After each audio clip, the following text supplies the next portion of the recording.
Seja bem-vindo de volta ao nosso episódio especial sobre o curso Como Evitar Erros de Enfermagem. E agora, depois de falarmos dos principais tipos de erro, a gente chega numa parte que exige muita reflexão. O que faz com que esses erros aconteçam? Quais são os fatores que favorecem as falhas, mesmo em equipes experientes? Maria Alice, a culpa é sempre de quem cometeu o erro? Essa pergunta é importantíssima, José. E a resposta é não, definitivamente não. É claro que todo profissional tem responsabilidade sobre seus atos, mas o que a gente aprende estudando segurança do paciente é que o erro é, na maioria das vezes, consequência de um sistema mal estruturado e não apenas da ação individual. Existem fatores contribuintes que tornam o ambiente de trabalho mais propenso ao erro, e o curso aborda 4 dos mais comuns e mais perigosos. Vamos falar de cada um? Claro! Vamos começar com o que talvez seja o mais visível para quem trabalha na linha de frente: sobrecarga de trabalho e jornada excessiva. Perfeito. E esse é um fator gravíssimo porque afeta diretamente a atenção, o raciocínio clínico e a capacidade de tomada de decisão. Quando o profissional está exausto com muitos pacientes sob sua responsabilidade, sem pausas adequadas, as chances de cometer falhas aumentam exponencialmente.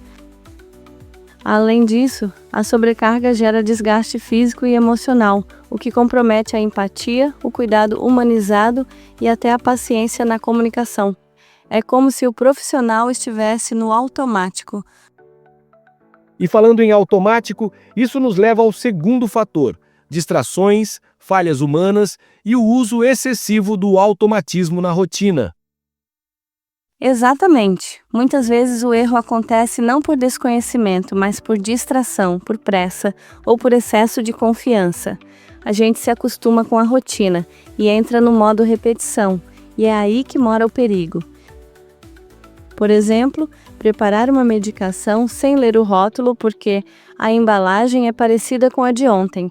Deixar de conferir a pulseira do paciente porque conhece ele há dias. São pequenas atitudes que, com o tempo, viram hábitos arriscados.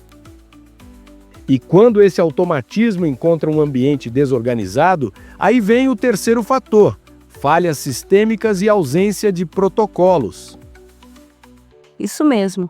Quando a instituição não tem protocolos claros, fluxos bem definidos e políticas de supervisão, o profissional acaba fazendo como aprendeu com o colega, ou como sempre foi feito. A ausência de padronização transforma o cuidado em algo improvisado, cheio de brechas para erros. E pior, quando o erro acontece, muitas vezes não há nem como investigar corretamente porque ninguém sabe como deveria ter sido feito. E aí, para completar, vem um dos fatores mais silenciosos e mais perigosos: a comunicação ineficaz entre os profissionais. Verdade, José. A comunicação é a espinha dorsal do cuidado. Quando ela falha, as informações se perdem, se distorcem ou se atrasam. E isso pode levar à medicação duplicada, atraso na assistência, conflitos entre turnos e até abandono involuntário de cuidados essenciais.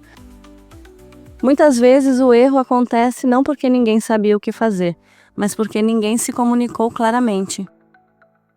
Ou seja, a gente precisa parar de olhar o erro como uma culpa individual e começar a olhar como um alerta de que algo no sistema precisa ser corrigido. Exatamente. E o curso mostra isso o tempo todo. Quando entendemos quais são os fatores que contribuem para o erro, a gente consegue agir antes que ele aconteça. Isso é a essência da prevenção. No próximo bloco, vamos falar sobre como transformar um ambiente de culpa em um ambiente de segurança, com o tema Cultura do Medo versus Cultura de Segurança. Não perde, porque esse conteúdo muda a forma como a gente enxerga o erro dentro das instituições. Vamos juntos, José, porque entender os fatores é só o começo. O que muda tudo é transformar o ambiente.